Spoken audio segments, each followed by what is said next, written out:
Why, hello there, everybody. Welcome to episode number 200. And drumroll, please, because I literally just looked it up on the internet of YouTube and I forgot all of a sudden because I am that kind of podcast host. 264. 264 episodes in the bag here at YWC Football Talk. And if you're on YouTube, what is that little thing you see in the way of my microphone? Oh, that is the Bodog promo that me and the boys at the Down by 2 podcast here on Crier Media are running. What does all this mean? Well, it's quite simple, actually. If you scan the QR code, that little QR code that you see right there, what will happen? Here's what's going to happen. If you scan that QR code, Bodog will match your first deposit of up to $400. Whether you're betting on the NBA, the NHL this weekend, NFL fully hot and heavy going into week 13 of the NFL season, or, you know what, this is what today's episode's about. It's going to be more of a college football focused episode, where they're betting on all the championship games, from the Pac-12 to the CUSA, Big 12, ACC, SEC, and everything in between. Scan the promo code, and remember, Bodog will match your first deposit of up to $400. Once again, Bodog, up to $400. Anyway, guys, we got a good one today. BigRat's going to be here. I am starting a little bit prematurely. Why? Because I'm going to get on here and talk to you all. We have a great weekend ahead of football. Look, it's like we were saying, college football playoffs are going to be announced on Sunday. Today, though, I know there's a lot of championship football games going on, but BigRat and I are going to be focusing on the big ones, which is the Pac-12, Big 12, the Pac-12, the Big 12. That's a lot of 12s. Pac-12, Big 12, SEC, ACC, and the Big 10, the ones with playoff implications on the lineup, because at the end of the day, that's what we're here for. Tomorrow night's game, huge implications because either team can get in. Big 12 playoff game, it's more for Texas. If Texas wins and has some magic fall their way, they could probably get in. SEC, that's where the chaos could really unravel, especially if Alabama wins as a betting underdog, believe it or not.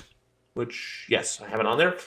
Iowa versus Michigan, like, we kind of know what to expect. We'll go into details more. And then, obviously, Florida State and Louisville, where things can get really, really, really goofy, wonky.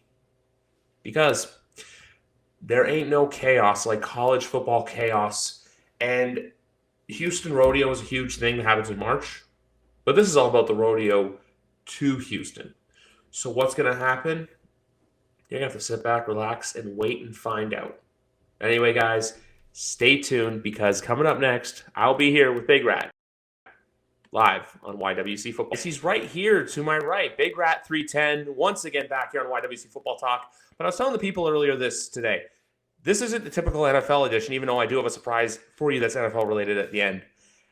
This is all about college football, because this weekend is truly a weekend of an agent of chaos, if you will, for the playoff. And we get things started tomorrow night in the game, I think, that has the biggest implications in what once was the forgotten conference, but now has been probably the best conference of the year in the Pac-12 championship. Yeah, no, the Pac-12 has been – it's wild. This has been their best year in like 2 decades, and it's the year that the conference is closing up. It's really, really strange. They had – I forget the official stat. I think it's that at one point 9 of the 12 teams were ranked, something like that. It was a very, very, very high number. Like Washington State and Oregon State, who are not even in a Power 5 network moving forward, a Power 5 conference moving forward, they were both ranked inside the top 15 and the top 20 for most of the year. I mean, Washington State towards the end started to fall apart, obviously, and they had lost several games at the end, didn't even finish bowl eligible. But still, both those teams at one point in the season were ranked very, very, very highly up there. So I think that it's a testament to the conference. They released a very, very good video. I don't know if anyone has seen it. There's a good video that they released on their own, kind of chronicling their own obituary. They, kind of highlighted, their favorite teams over the years. They highlighted the Heisman teams that they had that kind of came in and did really well. So I think it's overall like a good story that, as sad as it is that the conference is ending, it's nice that that the conference as a whole had a really, really strong year in terms of quality of teams, and ending it with their best Pac-12 championship game in ages. Like, they are guaranteed to have a team in the playoff this year. Normally, not only are they excluded, it's usually, even if you win your title game, there's no promises. This is like, you guys are in. You guys are in. You've earned it. You deserved it. And I think that's really, really cool. And I'm really, really happy for the conference for that reason. It's kind of like, I'm going to use metaphor here. You're getting your roses on top of everything. And I always say that because obviously the winner of this game usually gets the right to play in the Rose Bowl game. So that's the big thing with this too. But it's the stage.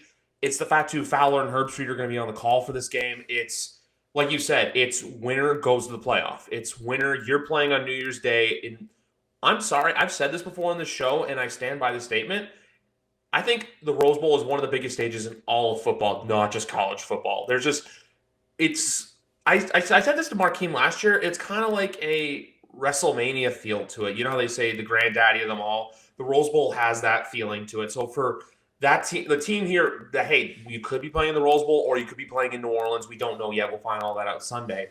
It's something to add. But when it comes down to this game, I don't know why Washington's such a big dog, but I feel like it's a lot of people falling for them almost losing to Washington State last week, to where I don't know who's going to win the game, but I really like Washington on the cover spread here. Yeah, so for those that don't watch, like maybe you watch college football every now and then, maybe you were really into the Pac-12 when Colorado was like ranked really highly, and then they obviously really fell off. They finished 4-8. I thought their win total was 3.5. Apparently, it closed at 4.5 in some books. So at some books, they didn't even go over their preseason win total, which is really, really sad. Yeah, given what the hype was at the time. But anyways, yeah, they're still going to be okay. We'll see what Shadur Sanders does. There's still a bright future. It's still an improvement over a one-win team last year. But onto this game. So Oregon played Washington, probably about a month ago at this point, month and a half ago. It was, I think middle of October. Yeah, middle of October. About 6 weeks ago. So when they played, there were a lot of power in college football, especially even more so than the NFL. Power ratings are a very big deal in the betting community because in college football, the talent is not equally distributed. In the NFL, I know. Yeah, sure. It may seem like in the NFL that a 10-7 team is so much better than a 7-10 team, but really the differences are on the margins. The NFL is a league of all-stars. Everybody on every team is good. That's why the Cardinals can beat the Cowboys in week 3 when it seems incomprehensible, because any given Sunday exists for a reason. There's a general even distribution of talent. Yes, obviously on the margins, the Miami Dolphins have more talent than the New York Jets do. Sure. But the gaps are not as big as we make them seem because it's still a sport with an oblong ball. There's a lot of variance, and we see upsets happen in the NFL all the time. In college football, it's not the same. Because there's not an equal distribution of talent. Like every team does not have the same amount of 5 stars, 4 stars, or 3 stars. In addition to coaching, which is why you see this all the time in college football. Like there's these really well-coached teams that just have no shot. Like Pat Fitzgerald, obviously controversy aside for the heinous he got deposed for last summer, but Pat Fitzgerald was regarded as a really, really good coach. But he could never go 12-0, ever. It just didn't matter. And it doesn't matter how good of a recruiter he is. There's a ceiling on how much talent he can get at Northwestern. So I go on this diatribe because if you want to, the betting to viewers out there, betting community relies on their power ratings a lot. Oregon's power ratings are a lot better than Washington's. And that's why they're such big favorites here. Oregon has just as explosive as an offense. Obviously, Bo Nix is the favorite to win the Heisman if he wins this game. Just as explosive of an offense. You could even say even more explosive because Penix has slowed down a bit ever since that game that they beat Oregon in. Washington has had some clunkers here and there a little bit, going in and out. Yeah. Where, it's not just that Washington State game. There was also, earlier, a little bit, I think it was, the week after the Oregon game, I want to say, they played Arizona State, and they only won 15-7. And for those who don't know, Arizona State is, the second, the bottom of the Pac-12. They lost to Colorado. That was Colorado's only Pac-12 win of the entire year was against Arizona State. So Washington at home played them 15-7, and that was a game where Arizona was on the goal line. Arizona State was on the goal line, and their quarterback threw a pick 6. So truly, games like that in college football really penalize you. It's you have so much more talent than this other team. You're at home. You should win by 40. You end up Like I'm looking it up now. They were favored by 28 points. They were favored by 28 points, and they won by 8. And stuff like that in college football will be really held against you. So you might see the fact that Oregon lost to Washington in a very close game. Why are they Why are they favored by so much more? It's because Oregon has been killing everybody. They went to Utah and they won 35-6. Utah never loses at home ever. And they didn't just lose at home; they got murdered at home. That was a very well-disciplined team too. Yes, and a team that doesn't make stupid mistakes, that doesn't have a lot of bad issues with penalties, and they lost 35-6. And they've just been crushing teams. That same Arizona State team that Washington struggled with, Oregon beat them 49-13 on the road in Arizona State. They played their rival, Oregon State. We saw all across college football last week. Rivalry games, always close. Auburn almost beat Bama. My Miami Hurricanes almost beat Florida State a few weeks back. You said Washington State almost beat Washington, despite Washington State not being bowl eligible. We see it all the time. Oregon plays Oregon State, and Oregon State is coming off their best season in a decade, and they killed them. They won 31-7. Oregon beat the hell out of them. And so consistently, Oregon has been just dominating everybody they play to the point that they're getting a lot of respect in the power rating community. And that's why, even though Washington beat them, it was at home. People think that if the game was in Oregon, Oregon would have won. Oregon could have won that game anyways. They went for it a lot on fourth down, and they had a lot of fourth down variants go against them. And they're just more balanced. Their head coach, Dan Lanning, is a really, really strong defensive mind. They're 7th in the country in points per game allowed. Oregon. That's so viewers out there that doesn't watch Oregon, that might not be what you think about Oregon.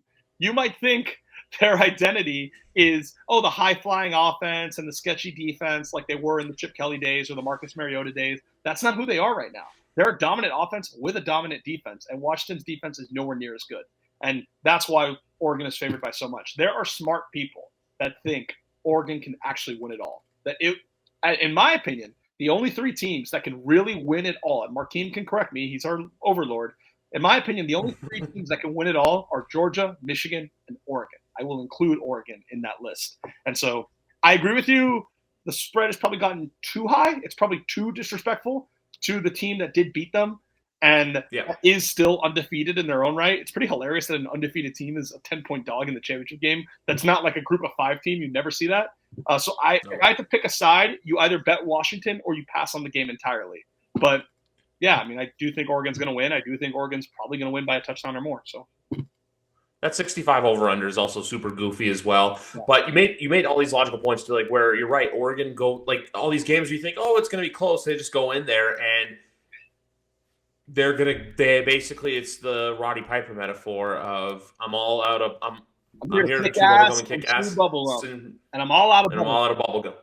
That's pretty much Oregon been the entire year. So I can see it too. And with Dan Lanning, the one true sticking point to me was the Colorado game where his speech for everyone was like, oh my God, I can't believe this. And he's just like, look, they're the social media darlings, but we're here to play football. And they wanted to run up the score. They wanted to prove a statement on Colorado, and they did that. So like I said, I think Oregon's going to win this game, but I think it's going to be closer. As for that total, I look at that total and I'm just like, I don't know, 65.5 just – we see that in college. It happens all the time, but – I don't know. But like I said, I think the Ducks go sorry also to the Edge is the best Alex out there, but I think the Ducks are going to win as well. I just know who's watching his Seahawks play right now, so he's got a couple big days ahead of him.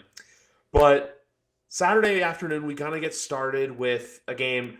It's not like this one where it's win and you're in. I think this one is win and you need help because ultimately I think Texas is going to win this game unless – look, last year, look at TCU and Kansas State. It was kind of the same thing where Kansas State really took it to TCU and won the game, I believe, in overtime. And now you have this dynamic with Texas where it's just like, hey, if you win, get some help, mainly a Bama loss, and there's a very good chance that you're getting in there. It's just, at the end of the day, I don't know if they're necessarily going to, especially considering their loss did come to Oklahoma, who did kind of struggle down the stretch as well. Yeah, I would agree with this. I think that they're going to need help. I do think they're going to win. Oklahoma State almost lost last week to BYU. Oklahoma State. They've had some good comebacks in the last few weeks. Yeah, and they almost if they had lost that BYU game, I looked at the exact tiebreaker scenario, but there was a world where they didn't make the title game at all. And Oklahoma State is not. They're not like a bad team. They're a hilarious story though. They started the year horribly. They lost a lot of their games to start the year. They were playing 3 quarterbacks. It was it was like absolutely ridiculous that they were like so bad, because Mike Gundy's thing is that he always at least gets the team to 8 wins. Like he's the classic, we'll go 8-4, like no better, no worse, even though they could have maybe made the college football playoff a few years ago if they didn't lose the Big 12 title game to Baylor. There are people that think they would have gotten in over Cincinnati if they won. But, we'll never know. They lost, and then Cincinnati made it instead and made history. But in any event, they have a kid named Ollie Gordon who has been a monster this year. He has a shot to make the Heisman ceremony. I think he will if they win this game, but I don't think they're going to win this game. But if they were to somehow win this game and he were to rush for like 200 yards, I absolutely think he would have a spot in New York alongside Bo Nix, Jalen Milroe, Jaden Daniels, of course. And so they've been playing better, but still Texas is dominant. Texas has the best win of the season in beating Alabama at Alabama. That is still the best win anybody has. I think Oregon can. I mean, like excluding Michigan, of course, but like I'm talking separate from like the superpowers. 100%. Yeah. And so like Texas is really dominant here. I think, and the thing with Texas also is that their D-line is really, really strong. They have like an NFL caliber D-line. They have a few guys on that line that are going to play in the next level. And there's smart people that think that that's what gives them a chance against Oregon and Michigan. Not that it would work, but they have a shot because their front is so good. And so, unfortunately, the way the rankings came out, where Florida State stayed at 4, which wasn't necessarily a guarantee. They didn't have to do it. It was the first time they ranked Florida State after Jordan Travis got hurt. So that was kind of their first chance. I mean, I guess okay, after the UNA game, yes, but I mean like after the Ohio State, Michigan, and all those other results, Texas and Texas Tech, all the rivalry games, their first chance after the rivalry week to rank Texas and Florida State. Based on where they put Florida State, they kind of put them at 4th overall.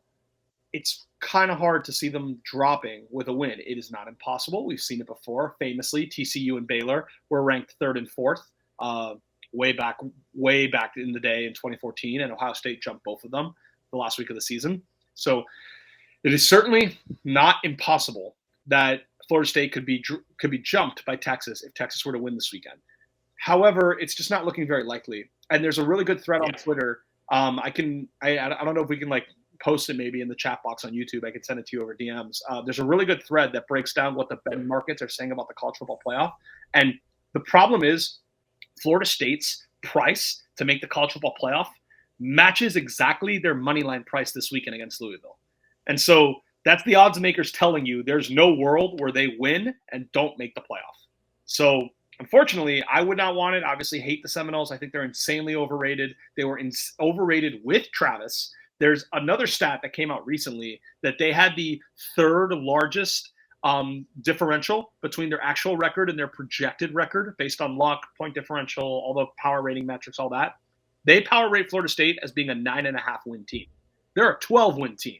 And I've seen it. Yeah. I watched Clemson miss a field goal at the buzzer. Well, at the 2-minute drill, but still. I watched a Clemson kicker miss a 28-yard field goal to send the game into overtime. The kicker makes that kick, and Clemson wins that game.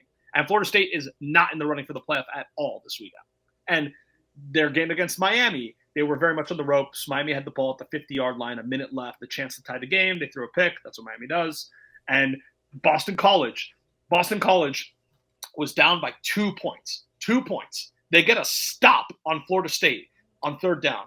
There's like a minute and 50 left. They're about to get the ball back. They used all their timeouts. And then on a very delayed flag, an ACC ref throws a flag on Boston College for a personal foul on the tackle on Trey Benson, the Florida State running back, which gave Florida State an automatic 1st down, 3 knees, game's over. And they were only down by 2 points. All they needed to do was get in range for a field goal with plenty of clock left. So Florida State has gotten very lucky in close games this year. They, in my opinion, are not even guaranteed to win this game. I think they very well could lose it. We'll talk about them in a quick second. I know we're still in Texas, but unfortunately, viewers should prepare themselves for better or for worse. They are probably getting in if they win. It doesn't matter if we think that Texas is a better team. The committee has taken a stand. They will value an undefeated Power 5 champion over a Texas team that has a more impressive resume, but they have a loss. They have a loss to an Oklahoma team. I think what really hurt Texas is that Oklahoma kept losing. And I feel like if Oklahoma made the title game and Texas could like avenge their loss on Oklahoma, I feel like they would have a much stronger chance. But because Oklahoma State jumped them, I just don't think Texas is going to get that opportunity. And unfortunately, I think the Longhorns win. I think they have a shot to cover. Here's the thing. They're going to run up the score. Like, if they're up by 2 touchdowns in the fourth quarter, they're going to keep throwing. They know they have to win with margin. They have to look impressive. Very much like Ohio State years ago in that 2014 season, won 59-0 against Wisconsin because they knew they had to prove a point. So I actually think there is value on Texas on the spread because they're going to run up the score, because they're not just going to sit on the ball, play safe. They're going to try to win by as much as they possibly can. So I like Texas. I like Texas in this game. Because here's the other thing too. You're right. If this was Texas, if this was a rematch of what we saw in October and that amazing game in Dallas, like again, obviously that's the Cotton Bowl. This game is going to be at AT&T Stadium, which is on right in front of my eyes. But if it was Texas Oklahoma, I would understand it because it's, hey, you beat the Sooners twice, but then the Sooners going into Kansas, which look, Kansas has gone a lot better over the years, but it's still not that marquee college program yet, so it's not as big. But with this game too, if Texas wins, like, say, 21-10. I'm just throwing a score out there. Obviously, it's Big 12. There's no defense, so I expect this game to be like 45-42.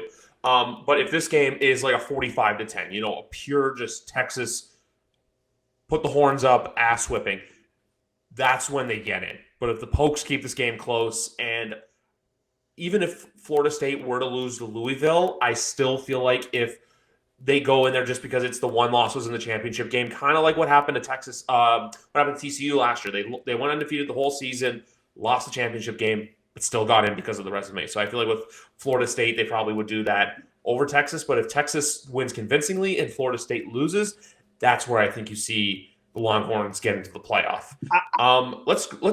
Before you go, I was just going to say I was going to do it by time, but we're going to skip over that. We're doing ACC next. We got it. We got to go. We got to jump right into that. I will say very quickly, I do agree that what happened with TCU kind of sets the precedent. You can go undefeated, lose in the conference title game, and still make the playoff. I will say that this is a tougher year to get away with that because you have possibly Georgia and Alabama both as contenders if Bama wins. You have the Pac-12 guaranteed in, which they weren't last year. So I feel like the field makes it harder for something like that to happen, even though it is still certainly possible. But I feel like the field makes it a little bit tougher for them to get away with that this year relative to last year, in my opinion. Like, for example, last year, Ohio State was in the exact same position. They went undefeated. They lost to Michigan, and they needed to get some luck in the conference championship game weekend, and they could sneak in. And they still got in as the 4th overall team. No questions asked, no problem. That same team this year basically has no shot. And nothing's changed. They went undefeated. They lost to Michigan, and it's really hard to see a path for them to getting in because I just think the field is tougher this year. There's tougher contenders this year. But yeah, sorry.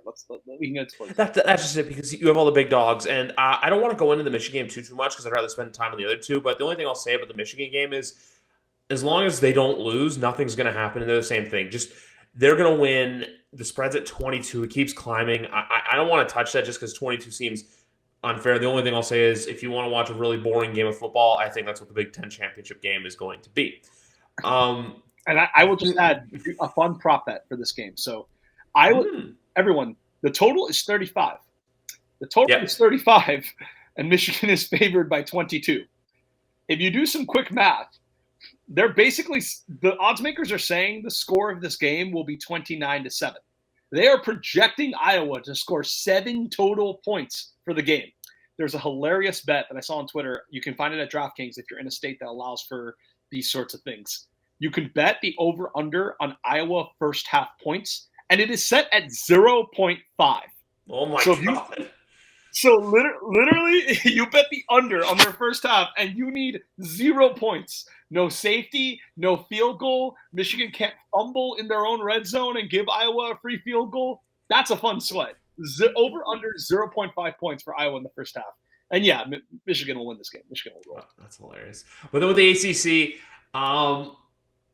look, I'll say this too. Louisville's another team that they've just kind of they went quiet for a few years and then they've come back to now where it's they're really challenging. They got the big win over Notre Dame a few months ago. So with them, I can see a world where they win, but at the same time too, I can see this being a very close game, but Louisville just squeaking it. Not Louisville, Florida State's still squeaking out the win. I am obviously very biased. I hate the Seminoles. I would come up with reasons to tell you guys why the Seminoles suck, even if I didn't have them, which is not what I did today. I have actual data, and other non-University of Miami fans agree with me. So this is clearly not just a biased Miami fan perspective. We did play Louisville 2 weeks ago after we played FSU actually, and the Canes should have won. I mean, that's a thing with the Hurricanes; they always should have won. That's kind of how it goes. But Louisville was impressive. Their offense played a lot better than I thought it would against our defense because our defense had been on a roll for the last 2 months. Miami's problem was that Tyler Van Dyke kept throwing interceptions, and the Georgia Tech game, famously they lost because they didn't take a knee, but they were also 20-point favorites, and it was a field goal game because Tyler Van Dyke had 3 picks. So there were other problems that led up to that famous not knee taken. And then they threw picks against Virginia. They threw picks against NC State. And then Tyler got benched for the FSU game, came back for the Louisville game. But during that stretch where Tyler Van Dyke was throwing interceptions, the Canes defense was usually playing really well, usually not allowing anyone to score 30 points. And Louisville scored 37. And I was there. I was at the game. Their offense was rolling. And that's not really believe it or not, what they're famous for this year is that their defense has actually gotten a lot better. They have a cornerback. And you might not think this if you watch the Kentucky game where they gave up 38 points, but they have this cornerback, I forget his name, who's going to get some NFL buzz this year. And he was making plays for them throughout the entire season. And they had a really strong defense up until the last couple of weeks. So that's, I think, is the decider for this game. Louisville gave up 31 points to the Canes. They gave up 38 points to Kentucky. If they play defense like that, they'll probably lose this game. Even with Tate Rodemaker starting for Florida State because the receivers are too good. With Johnny Wilson, fucking Keon Coleman. Yeah. I'm so excited for all these guys to graduate. I'm so done with this team. And Louisville, but I do think Louisville has a shot because they've demonstrated an elite defense early in the season. And then later in the season, they've kind of demonstrated an explosive offense. It's unknown if they can do it together at the same time. But I think they have a chance. Their coach, Jeff Brom, is one of the best coaches in the country. He was the head coach of Purdue, refused to leave for years. And that Purdue team is the Purdue team that upset Ohio State in Dwayne Haskins' last year. The Tyler Trent story. Yes, exactly. And so, he eventually took the Louisville job, but he was resistant to it for a long time. This is his first year at Louisville.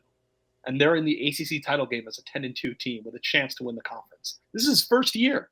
He's an incredibly good coach. I think with the good coaching, with the potential for good offense and good defense at the same time, and with Tate Rodemaker still being an unknown question mark for Florida State, I think Louisville wins this game. I also just think Florida State's due. I think they can't keep getting away. They're that Jesse Pinkman. They can't keep getting away with it. They can't keep getting away with it.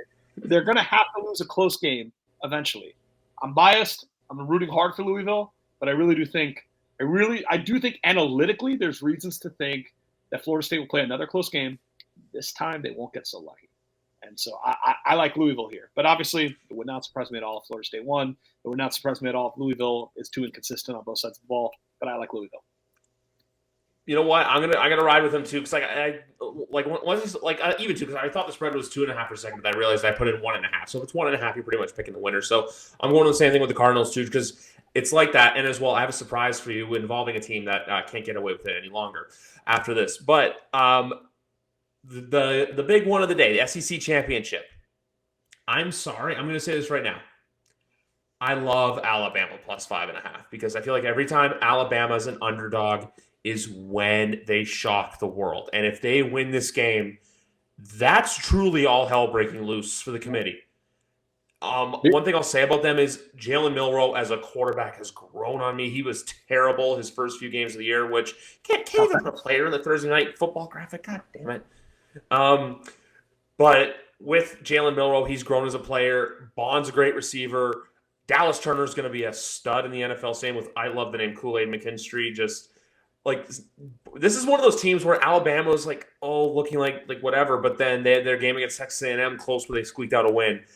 Tennessee whooped them in Tuscaloosa. So Alabama's really showing that hey, we're here. Meanwhile, Georgia still hasn't had that moment where they've played. I don't believe they played anyone of not true significance, but they haven't played that elite team yet. And there's a lot of people out there that are still skittish on Carson Beck. I feel like Carson Beck's going to be a good quarterback. He'll be good like an NFL quarterback one day. But you know what I mean? This is his first true test. And I also saw the stat, too, that Nick Saban's, I think he's lost one game in his entire career in Mercedes-Benz Stadium since it opened in 2017. So I don't know if I want to take the Tide to win, but definitely to cover the 5.5. Yeah, I'm with you. I'm on Georgia to win, Bama to cover. Obviously, it wouldn't shock anyone if this game was in the 20s. It also wouldn't shock me, if it went crazy over with, Milroe like throwing bombs down the field. But I'm kind of expecting a game in the 20s, kind of like the under at the total of 55. So I think Bama could easily lose 24-20, cover but not win the game. Here's an interesting stat on Georgia. If you kind of look at their resume, Georgia has not played a ranked team on the road, with the exception of Tennessee, either of the last 2 years. Not just this year, last year too. Either of the last 2 years, they never played a ranked team on the road. Tennessee was the first time. And that's not, obviously, like a top 15 team. Yeah. So, and then C.J. Stroud nearly beat them in Atlanta in one of the best playoff games last year. Yeah, that's where I'm going. So never played a ranked team on the road. That was top 15. They play a legit team in Ohio State and should have lost. And then one of the best playoff games ever, for sure. Same with Michigan TCU early in the day. That was the best semifinal we've ever had by a mile. By a mile. And then, but I bring this up because, okay, so they never play a ranked team on the road. That's top 15. They almost lose to Ohio State. Sure, they destroy TCU. And we're not trying to disrespect TCU.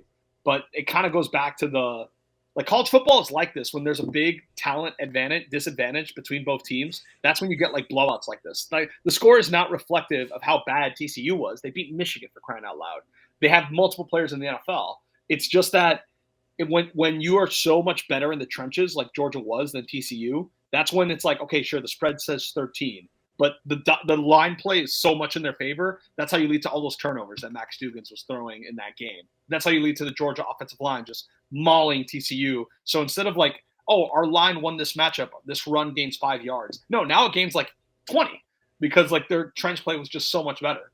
You usually see most blowouts you ever see in all levels of football are usually because the team that's blowing them out has a big trench advantage, which Georgia did in that game. So you look at Georgia's resume and it's they haven't really beaten a lot of great teams the last 2 years, despite, winning the title last year. They really have kind of skated by, not playing a top 15 ranked team on the road, either regular season, beating Ohio State barely. It's the resume's kind of thin. You can kind of struggled with Auburn this year. So did Bama. So it's hardly Auburn's year was hilarious. They went 6-6. They lost to New Mexico State, but they almost beat Georgia and Alabama. It's incredible. And so I think Bama, Jalen Milroe's playing better. Jalen Milroe's getting off a lot of deep shots. That's it. He's the best deep ball thrower I've seen in a long time. He throws 50-yard touchdown passes like it's nothing, and he does it all the time. It's earlier in the year when he wasn't as good, he still had the potential to throw a deep shot, even when he couldn't do the other parts of quarterbacking very well. And now the deep shot stuff is still there, but he's gotten better at the other stuff. He doesn't have the dumb interceptions where he doesn't read the coverage. And he's a real threat on the ground too. And Peyton Thorne had some success with their running game against Georgia. So I wonder if having a true dual threat, Joe Milton's a dual threat too, but again, Tennessee's not as good as Alabama is. I wonder if having Milroe's running ability with their line play, with their backs, can maybe give them some success, get some third downs against the Georgia defense. Ultimately, I think Georgia's too good. I think this Bama team, I just can't get over what I saw early in the season. They're a lot better. I've been on the team Alabama's better than you think they are for a month. They're a lot better, but I can't get over seeing them get crushed by Texas and then struggling with USF where they benched Jalen Milroe.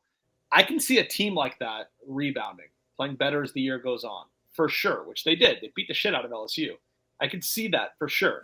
But can I see a team with that bad of a start rebounding to the point of making the college football playoff, beating the best team in the country? I just think it's too much to ask. And I've hated Bama my whole life. I've kind of liked them a little bit this year. I kind of think they're a little bit likable. I like Milroe. I kind of like this turnaround they've been on. I just think it's a little much to go from where they were to beating Georgia. I think the best we can do is cover but not win. Georgia 24-20. I'm in the exact same boat as you. I'm going to keep it short and sweet. I'm in the literal exact same boat as you, where it's Bama keeps it close, but ultimately Georgia's just too strong to win. And then at the end of the day, I'm going to say this for who I think gets in ultimately with all these rankings. I think it's going to be Oregon gets in, Michigan, yep. Texas, yep. and Georgia. Those are my four. And I truly think those are the four best teams in college football. So I think that would be fun. Hopefully Florida State doesn't win. God, if Bama wins. The last take I'll say on the Bama-Georgia game, I don't think it's impossible for Georgia to be left out. I know it sounds crazy to go from 1-5, two-time defending champion, undefeated for 2 years. I know it sounds insane. But if you look at it logically, Florida State wins. I think they're in. The betting markets have said that. Yeah. Michigan can maybe get in with a loss. Like Michigan is as safe as you can get. I don't look. They're not going to lose, but I'm just saying. Oregon is probably in with a win, and Washington would be too if they won that game anyways. So then the last spot would go to either Texas, Alabama, Georgia. There's no reason why Georgia should get in over Bama if Bama just beat them. There's no reason why Bama should get in over Texas if Texas beat Bama. So I think the committee would strongly consider putting Texas in over Bama and Georgia. Or if it's like, no, sorry, we cannot leave out the SEC. There's no world where we can leave out the SEC. Oh, God, no. I don't see why, if they both have one loss and Bama won head-to-head on a neutral field, and they both have one loss, I don't see why Bama wouldn't get the nod over Georgia. So I think Georgia has a chance to not make the playoff. I think again, we both think they're going to win, but I think it's more likely than people may expect. Oh, I'm in the exact same boat. I think the winner of the SEC championship game does get in. I'm just like I was saying, Bama keeps the game close, but Georgia ultimately wins the game. I could even see this game being 24-23, and Georgia wins on a last-second field goal or something like that. That's all I got to say with that. Before we wrap up, obviously today, guys, it's a lot shorter of an episode, but Big Rat, today it wouldn't be YWC football talk if we didn't have any NFL. And I know you always talk about this, but I want to present something to you, and it's my personal Fab Five. Oh my God! The NFL weekend. Oh, I'm gonna go into details on why I have everything here that I do. Oh, I love my first pick. My first pick is my Ultimate Patriots slowly at +7. I'm going to say this. For as bad as they've looked, I just think that there's something about LA I don't buy into. They just don't look right. +2. Two of Herbert's worst career games have come against Bill Belichick. And also, too, it's a uniform bet. And also, I'm going to add this in as well. Maybe Zappy catches lightning in a bottle for one game.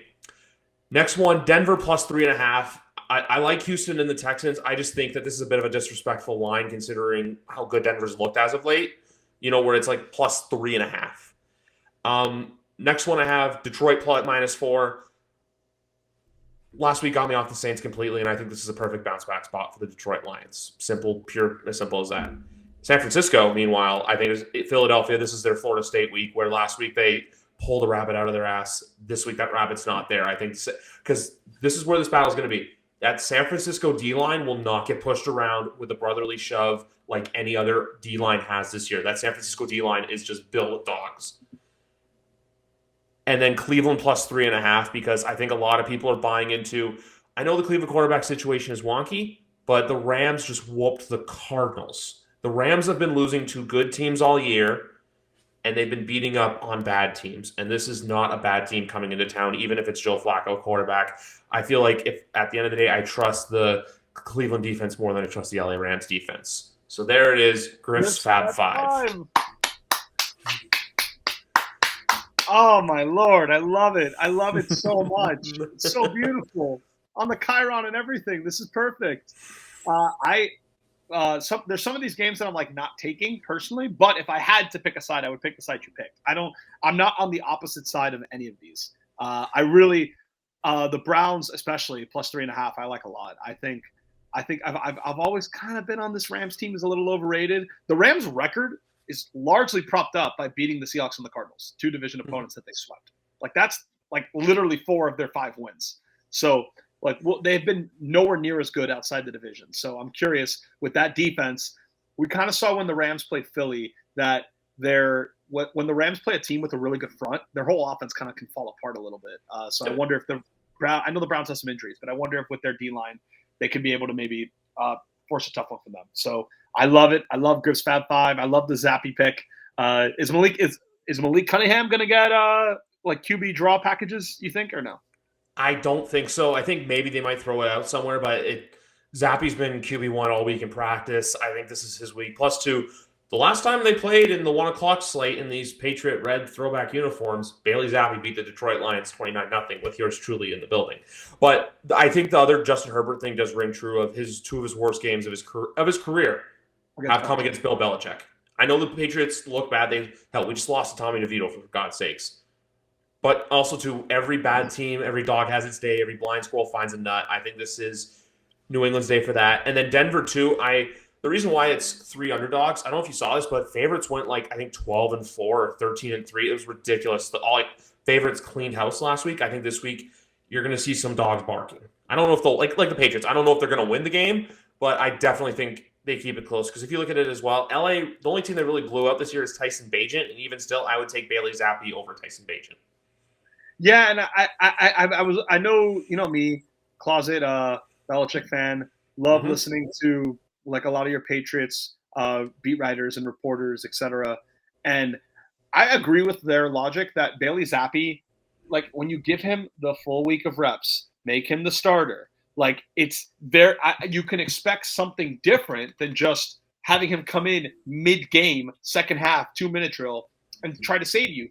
Mike White for the Dolphins. The Dolphins beat writer Omar Kelly. He has this little game that he likes to play with guys in the locker room, which is called 10 Things. And he basically asks them 10 different questions. And one of the questions is always, what's the hardest thing to do in football? And he asked Mike White this. And Mike White said, in his opinion, the hardest thing to do in football is not playing quarterback. It's being the backup who comes in off of benching and has to save the game. And he specifically said, like what Bailey Zappi's doing in New England, that's the hardest thing to do in football. So as bad as he's been, I think with the full week of reps, with the whole team knowing, okay, he's the starter, he's the guy, I fully expect him to play a lot better. So, yeah, love your picks. I'll throw out my 5 really quickly. I like the Jets +2. Elite quarterbacks throw interceptions against the Jets defense. The turnover-prone Desmond Ridder probably will as well. And the beauty of +2 against Atlanta specifically, Atlanta more than any other team can win a game by 1 or 2 points. Like, they're one of the few teams where under 3 actually matters because they kick so many field goals. So I like the Jets +2. I like the Packers on Sunday Night Football against the Chiefs. I think despite the Chiefs beating up on the Raiders, I think it's hard for their offense to cover a 6-point spread. It's too inconsistent. So I like the Packers there at home in Lambeau. Love the Packers there. I also love the Titans +1. I don't know if Indianapolis is going to sweep them. It kind of feels like Indianapolis can't keep winning all these games every week. Our golden rule too. Yeah, of course. And home division underdog. And Mike Vrabel's usually a trusted home division underdog guy. And I mean, really, Gardner Minshew's going to go 7-5. Like, they're going to make the playoffs if they win this game. Like, because they still play the Texans twice. So I got to think the Titans. They're at home. The Titans are undefeated at home this year. I think the Titans trip them up and win this game. So Jets, Titans, Packers, and then we'll throw in Arizona with our old boy Mike Tomlin in the Mike Tomlin spot. He's great against great teams at home. He usually struggles against the really bad teams at home. For whatever reason, over the years, those are the teams that can win the game outright or at least keep it close. I think 5.5 is too many points. Like the Chiefs, I don't think the Steelers' offense should be favored by this many points. Yes, Matt Canada fired 400 yards of offense. I get it. It's a funny meme. They still only scored 16 points against the Bengals. If they score 16 points in this game, the Cardinals are probably going to cover. So give me the Cardinals +5.5. And then, yeah, my 5th one I haven't decided yet. Any of yours. I like them all. I like the Browns, I like the Niners. All of them are good. My 2 personal favorites from here, though, is the Browns and it's the Niners. Those are my 2 personal, like, if I have to rank them in order of what I think is most likely to least likely to cover, I put it there. I put Broncos at 5. Like, I think they're good. I just think who knows what Houston team we're going to see this week, but the Broncos defense has really come alive in recent weeks. And with San Francisco, this is a mix of a revenge spot +2, like we said. Philadelphia's got to have a clunker of a game because, and here's the other thing too with this game. Dallas wins, Philly loses. That's the scriptwriter saying next Sunday night in Dallas is going to be for a lot of marbles. So I can see a world where if Dallas squeaks out a win here, which I took them in my spread pool, plus I can't believe I picked Dallas to cover the spread here. It just sets it up for further drama next week. The other one I will say too is, and I don't know why, but Monday night I really like Cincinnati at +8. I like Jacksonville as a good team. I just don't trust them with that big of a number. Yeah, I like Cincinnati on Monday night too. I also think people are just assuming they're dead because they lost to the Steelers at home. And I wouldn't be surprised if you get kind of like a resilient, this is a prideful team. This team made the Super Bowl, made the AFC title game the last 2 years. A lot of guys with a lot of playoff experience. I don't think they're going to just lie down. And I don't think Jacksonville is the kind of team that you can trust to win by 10 to 14 points consistently. Like, they strike me as a team that is susceptible to, oh shit, we're letting this plucky underdog resilient team kind of give us a fight today. So I very much like Bengals on the spread. I'm going to football.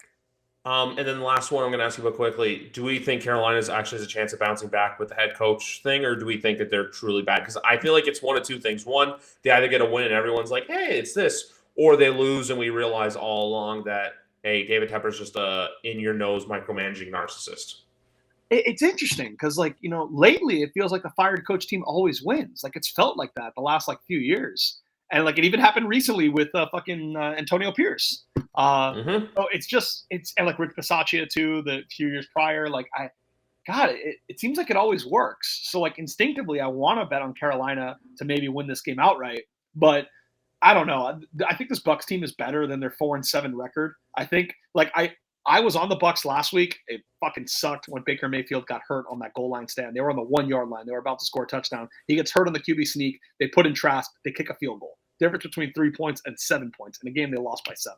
So I was very, very upset about that. But the point being, I think the Bucs and the Colts, they had the same power rating in DVOA. Here you go, Randy. I fit it in. They're 19th and 20th in DVOA, respectively. The market DVOA sees the Bucs and the Colts as similar teams. One is 6-5, the other is 4-7. So it kind of feels like the Bucs at home are due for a win. This is the easiest game in their schedule. But the beauty is, every time I use that logic for the Bucs, it's the NFC South. If they're at 4-8, they're not out of it. I mean, the Saints are probably going to lose this weekend. I think the Falcons are going to lose this weekend. So at 4-8, they're still very much alive, even if they lose. So it could happen. We'll see. Detroit is third in my confidence rating. It's just dependent on what Jared Goff we see. But I truly think that because, look, they had the bad game against Chicago, and then they had a stinker on Thanksgiving, which I love that I called Green Bay on the spread that day. This is that Detroit Lion bounce back, and everyone kind of goes again, hey, Detroit's just as good as we thought they were. Yeah, I feel the same. I know there's some smart bettors that, like, are on the Saints here because I guess they need the win. But, like, I'm with you. I think Detroit is a prideful team, a resilient team. I think they got embarrassed on national television. If they're the team we think they are, I think this is Dan Campbell rallying speech. Hey, like, let's fucking go and let's get these guys. So I like Detroit to bounce back. Maybe they win by exactly 4. I don't know, but I like them to bounce back and win. I could see them winning, like, what's a fun score I could say? Same thing you said with the SEC championship, like a 24-20. Yep. Kind of that thing. Yeah. But anyway, guys, 264. Actually, wait, I got to double check this again. I do this to myself all the time. I'm pretty sure it is 264, but I go on YouTube before every recording, and I do that. And you know what? It is 264. So for myself and BigRat, guys, enjoy college football, enjoy the NFL. We'll see you guys later.